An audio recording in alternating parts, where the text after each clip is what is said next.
সীমান্তে উত্তেজনা, টহল জোরদার বিজিবির। পুশ ইন ভারতের অভ্যন্তরীণ ঘটনার বহিঃপ্রকাশ, বললেন তথ্য উপদেষ্টা। বৈরিতা থেকে বেরিয়ে সম্পর্ক উন্নয়ন চায় দিল্লি।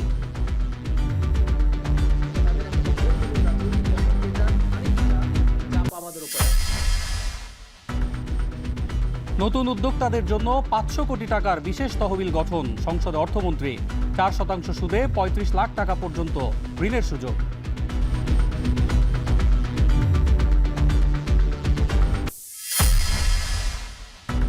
বাজেট ঘাটতি মেটাতে ব্যাংক থেকে লক্ষ্যমাত্রার চেয়ে বেশি ঋণ সরকারের। বঞ্চিত হচ্ছে বেসরকারি খাত, মূল্যস্ফীতি বাড়ার শঙ্কা।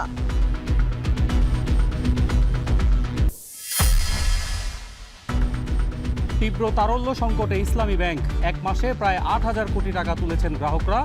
গ্রাহক সেজে আন্দোলন করছে অনেকেই, সংসদে স্বরাষ্ট্রমন্ত্রী।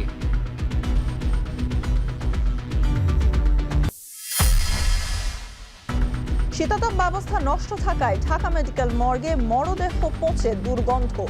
1 সপ্তাহ পর চালু হলেও পুরোপুরি সচল নিয়ে প্রশ্ন, দায় নিতে চায় না কেউই।